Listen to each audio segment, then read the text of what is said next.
নমস্কার বন্ধুরা, রঙিন প্রজাপতি ব্লগে আপনাদের স্বাগত জানাই। আপনাদের আগেও শেয়ার করেছি বর্ধমানেশ্বর বা মোটা শিব। তো এটা তৃতীয় সোমবার, সেখানে এসছি। পুজো দিইনি, পুজোর শেষের দিন দেব। কিন্তু দেখুন কত ভিড় এখানে। কিন্তু আগেই বলেছি, অত আপনার আলিশান নয়, বিলাসিতা নয়, বাবা সিম্পল থাকতে ভালোবাসে। তো এই পুজোর সময় শ্রাবণ মাসে 25শে শ্রাবণ বাবার জন্মদিন, মানে বাবা আবির্ভাব হয়েছে, আগেও শেয়ার করেছি। দেখুন কত ভিড়। আর এখানে প্রসাদ বিতরণ হচ্ছে, দেখুন প্রসাদের কত বড় লাইন। চলুন দেখা যাক বাবাকে দর্শন করা যায় কিনা, কারণ এত ভক্ত। তারপরে দেখুন কারা এসেছে, গাভী মাতাও এসেছে পুজো দেখতে, ভক্তদের দেখতে, প্রসাদ খেতে। হ্যাঁ, চারিদিকে যে যেখান থেকে পারছে। চলুন দেখি বাবাকে দেখা যায় কিনা। তো ভেতরে আর ঢুকলাম না, বাইরে থেকে দেখার চেষ্টা করলাম, কিন্তু দেখা যাচ্ছে না। কত ভক্ত। ওই যে একটুখানি দেখা যাচ্ছে, দেখুন ওই একটুখানি দেখা যাচ্ছে। এখানে ভক্তরা যে যার মতন পুজো করে, কেউ চন্দন বাড়ছে, কেউ জল ঢালছে, কেউ ঘি মাখাচ্ছে, যে যার মতন পুজো করে। যার যার মনস্কামনা যা থাকে সব কিছুই কিন্তু এখানে করে। তো এত ভিড়ের জন্য প্রচুর পুলিশ প্রোটেকশন রয়েছে। আর পেছনের যে লক আছে সেটাও খুলে দিয়েছে, জল ঢেলে পেছন থেকে বেরোতে হবে। তো এটা নতুন করেছে, আগে এমন ছিল না। দেখুন সবাই জল ঢেলে পেছন থেকে বেরিয়ে যাচ্ছে। তো বাবার অত বিলাসিতা নেই, এই দোচালা ঘরের নিচেই কিন্তু উনি থাকতে ভালোবাসে। কারণ মন্দির ফন্দির সব কিছুই তো করা সম্ভব হয়, কিন্তু বাবা চায় না, তাই সম্ভব না। দেখুন চন্দন নাকি বাড়ছে, বাবাকে পড়াবে। তো বুঝতে পেরেছেন। আর বর্ধমানের বাবা আমাদের বর্ধমানেশ্বর বা মোটা শিব, প্রচণ্ড মোটা, অনেক মোটা। তো ব্রাহ্মণ মশাইও বেরিয়ে যাচ্ছেন, এই যে যেখান থেকে পারছে বেরোচ্ছে। এটা কিসের জন্য করেছে আমি ঠিক বুঝতে পারছি না। তো এখানে চারিদিকেই মন্দির আছে, বাবার আবির্ভাব হয়েছে ওই বাঁদিকে, ওখান থেকে আপনাদের আগেই শেয়ার করেছি, ওখানে গেলাম না। তো লাইন দেখুন, এখানে প্রসাদ বিতরণ হচ্ছে। তো এইদিকে একটা বিশাল বড় লাইন। চলুন দেখি কোনো আর কোথাও পাওয়া যায় কিনা। এত বড় লাইনে দাঁড়িয়ে প্রসাদ নেওয়া যাবে না এখন, তো খুঁজে দেখতে হবে আর কোনো লাইন আছে কিনা।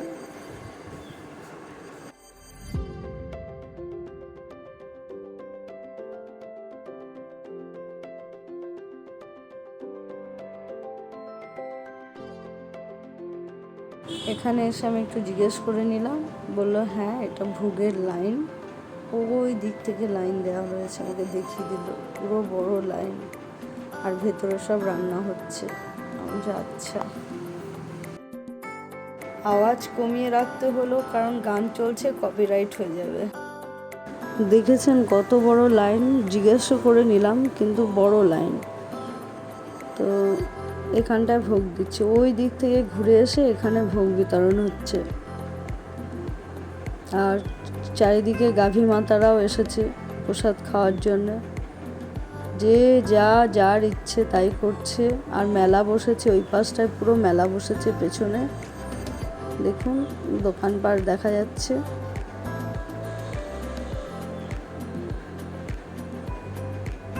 দেখতে পেয়েছেন।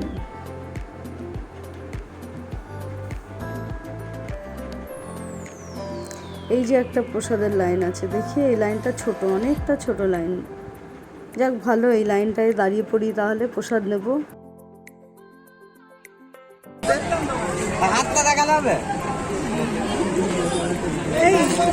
বলছি তোমার পেছনে আমার লাইন, একটু দেখবেন, একজনকে ডেকে নিয়ে আসবো, দাঁড়াবো কিন্তু এখানে। স্যার মাকেও তো নিয়ে আসি, এখানে বসে আছে।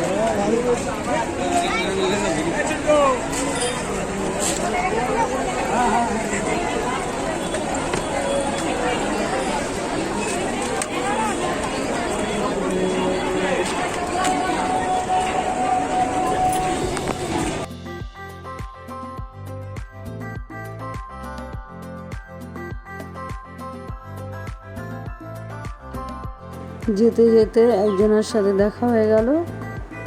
কথাও বললাম, ছবিও তুলে নিলাম একটুখানি, দিয়ে লাইনে দাঁড়িয়ে আছি। তবে এটা অনেক ছোট লাইন, আগে যে লাইনটা আপনাদের দেখা দেখালাম এসেছে, ওখান থেকে অনেক কত ছোট গরু। লাইন। ওরাও খেতে এসেছে, ওখানে একটা লাইন।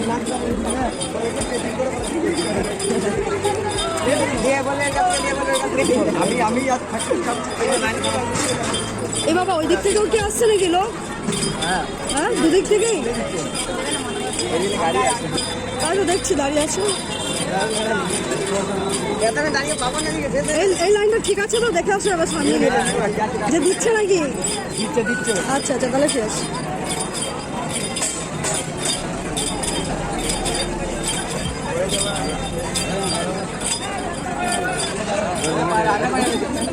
প্রত্যেক সোমবারে আছে, তাই আনা হয়। ওই কাছে গিয়েও ঠাকুরকে দেখা যায়নি, এত ভিড়। ওই একটু একটু একটু মানে সবাই, ওখানে পুলিশ রয়েছে, ওইদিকে গেট খুলে দিয়েছে, এখান দিয়ে ওদিকে বেরিয়ে যাচ্ছে সবাই।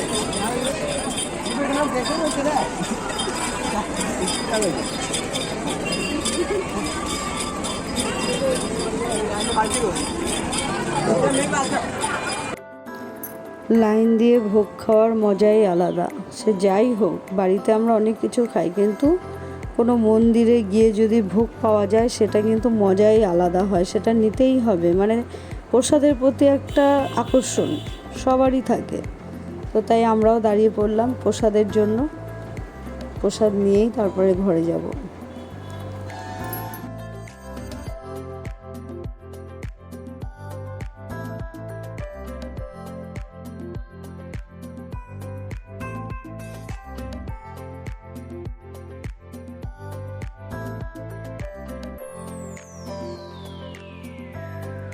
এইদিকে আবার রান্না হচ্ছে সয়াবিন, আলু আর কী সব সবজি দিয়ে তরকারি।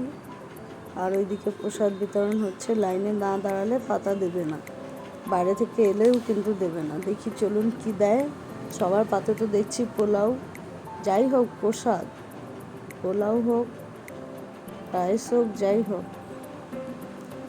হ্যাঁ, এক গামলা 1 চামচ করে দিচ্ছে। দেখুন, এই যে পোলাও দিয়েছে, এক পাশে পোলাও দিচ্ছে আর এক পাশে হচ্ছে তরকারি দিচ্ছে, আলুর তরকারি।